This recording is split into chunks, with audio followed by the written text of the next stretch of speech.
People are going to be tracked from the cradle to the grave with microchip implants that digitally store everything there is to know about them, including their finances and their ability to make transactions. That's why I tend to think that the microchip might be the mark of the beast.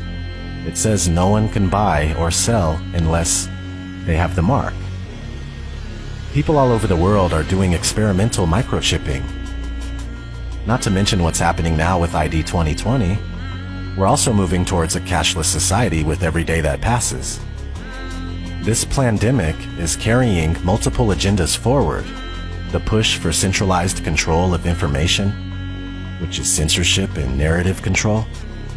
The cashless agenda forming out of the economic crash taking place right now, and the fear of passing germs through the use of physical money. Martial law quarantines, mandatory vaccination, and digital identification via microchipping. This situation is the biggest show of force and seizure of power that anyone alive today has ever seen in their lifetime. This is very serious. Life is not going back to normal ever again.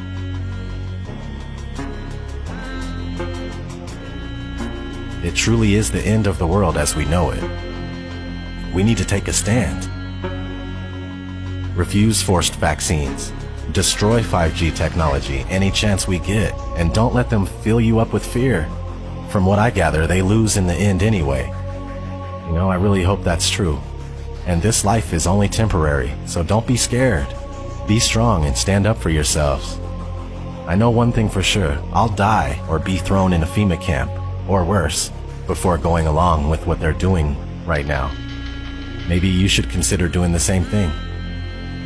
This has been ODD. Never sleep again, my friends.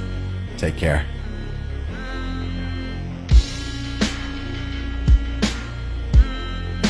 So this is where the microchip implant story begins.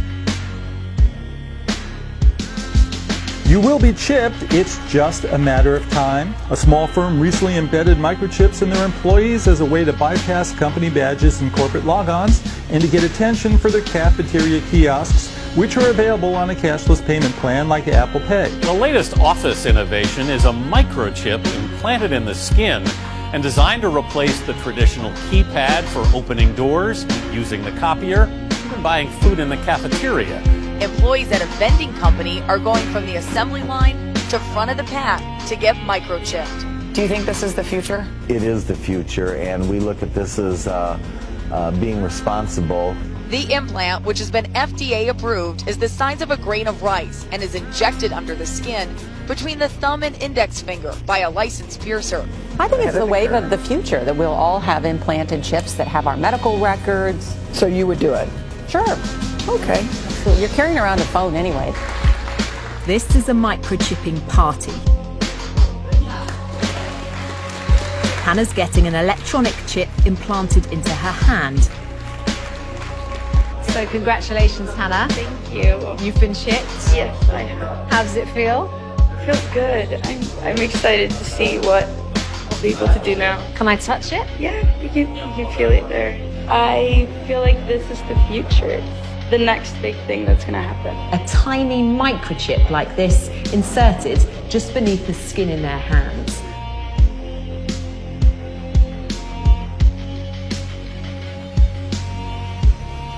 This technology will, one day, change the way we live.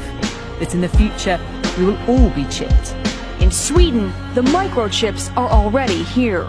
The microchip implants use the same technology that's in contactless credit cards, which have made cash pretty much obsolete in Sweden. No cash.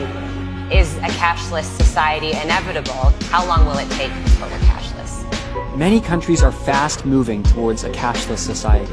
Between 2000 and 2015, non-cash payments in the U.S. grew by almost 400%. Venmo, the mobile app where people can pay each other on a smartphone, now processes $2 billion a month. This year, Apple added similar payment capabilities in iMessage. These free services are so popular, 30 major banks recently launched a competing product called Zelle. It would be better if we were more like Sweden, where cash has nearly been phased out. And the U.S. will get there too in another 5 or 10 years. There's no question that cash, is in its last era. China's cashless revolution has happened in just 3 years.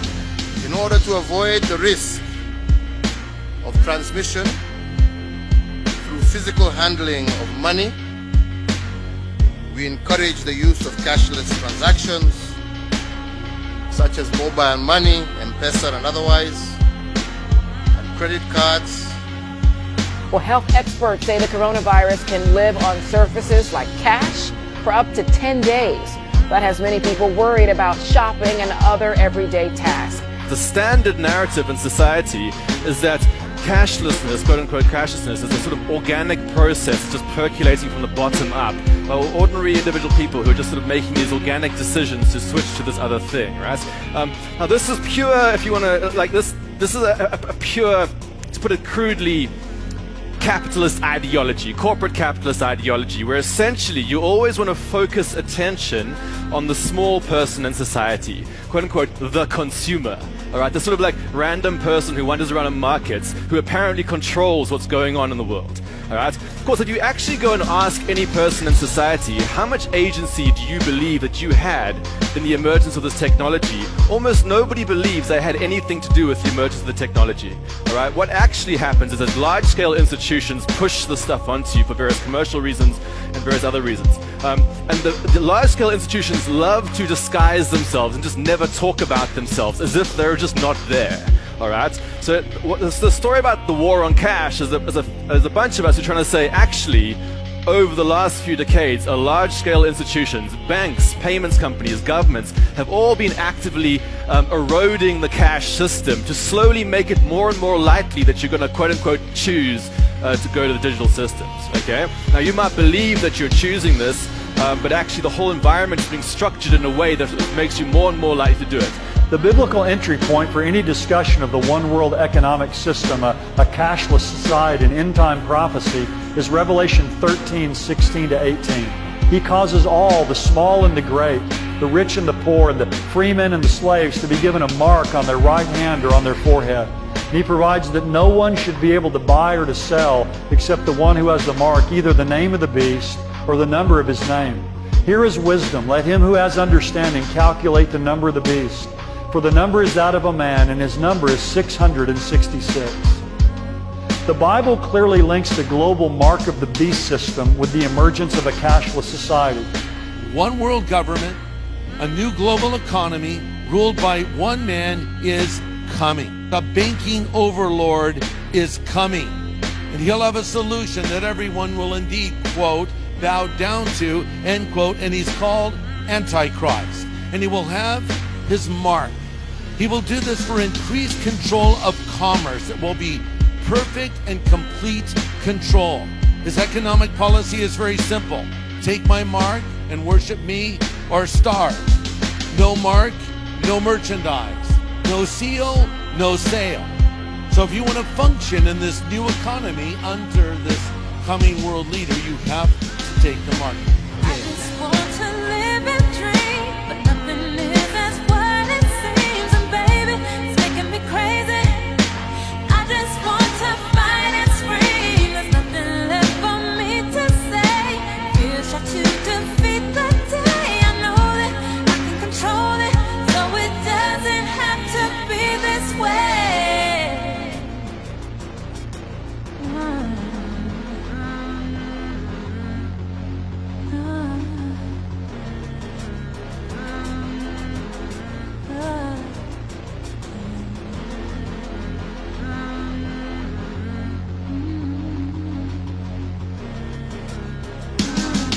I refuse to just go quietly into the night. There's forces of darkness at work and they're restricting the light.